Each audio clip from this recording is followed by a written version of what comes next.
Morning everyone and welcome to day 11 of the strength challenge. So yesterday we looked at the calf muscles, but today we're going to continue the theme of looking at the lower leg because we're actually going to look at the opposite muscles to the calves, which are of course the shin muscles. Now the shin muscles are really important, but they often get forgotten about because people tend to do a lot of strengthening on their calves, but they just seem to forget about the shins. So for that reason, they tend to get quite weak. So there starts to be a muscle imbalance between the calves and the shin. But also because most people's calves aren't in particularly great condition, there's also another couple of reasons why the shins might suffer for that as well. So I mentioned yesterday about how if the calves are weak, we don't get this nice triple extension movement just here. So instead of being like this, we have a bend in the knee, which obviously shortens the soleus muscle over time, so that gets quite chronically tight. And then of course, if the calf muscles get tight and inflexible, then that's going to have an impact on how we're able to activate our shin muscles as well, because it's going to limit how effectively we can do that dorsiflexion movement, so that movement of bringing the toes up towards the shins, which relies of course on calf lengthening. Also as well, if you're the type of person who has a lot of imbalance around the sort of core, hip and glute muscles, and you're quite weak around the trunk, then what tends to happen is that when we're running along and walking and things like that, we tend to rely more on the lower leg in order to stabilize us anyway. So particularly again, the soleus muscle in the calf. So when that happens, then of course we end up getting tightness through overuse, and then again it hinders our ability to be able to do that dorsiflexion movement in the shin as well. So to summarize, the shins are really important, but they often get neglected. So we're going to do a couple of exercises today in order to strengthen them. So I'm going to do one first of all, which is good for activation, so it's good for your warm-ups, and also I'm going to do one with the resistance bands again as well. So the first one is very simple. This is an exercise called the heel walk. Okay, so literally all we're going to do, and this obviously works better if you're just in barefoot or socks, we're just going to walk along while we're on the heels of our feet. Okay, and you should start to feel this activating in your shins as well.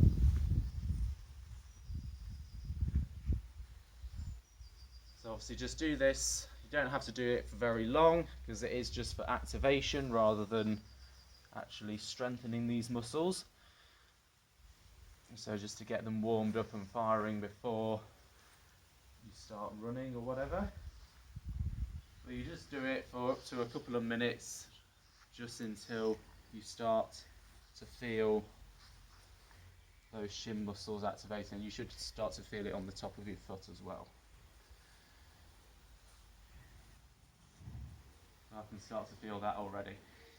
So that's as simple as it is really. That's the first exercise, so see how you get on with that. But then the next one we're going to do is, again, we're going to have our resistance bands tied to something, and we're going to attach it to the foot like so.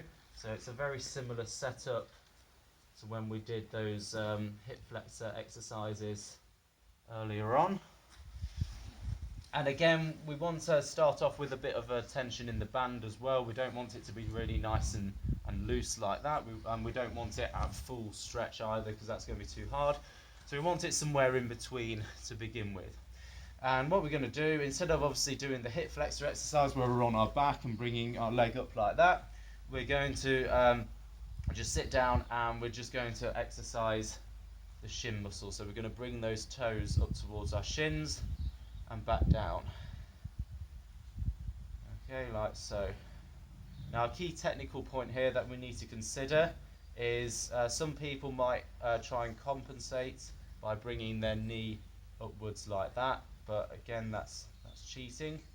So we want to keep that knee nice and flat on the ground, so we're not doing this sort of movement as we come up.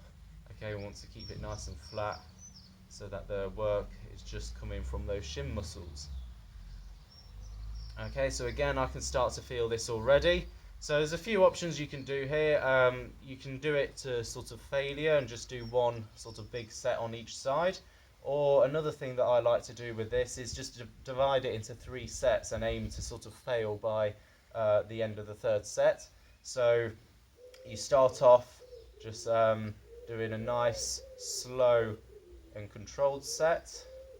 So we're doing that shortening, and then really emphasizing that sort of lengthening as we go back down, because obviously, as we know, that's going to give us the best training benefit.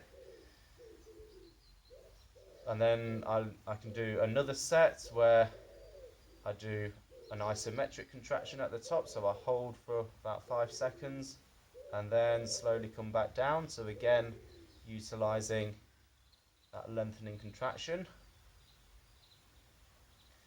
And then I do another set at the end where it's going to fatigue a lot faster, and I do it as quickly as I can without compromising technique, and you'll soon start to feel yourself failing on that. So I like to do it that way because it gives me a range of different muscle contractions. So 2 options: either do it to failure in one big set, or divide it into 3 sets like I just did. So again, let me know how you get on, comment, like, let's keep sharing to our friends and everything, and I'll see you tomorrow for day 12.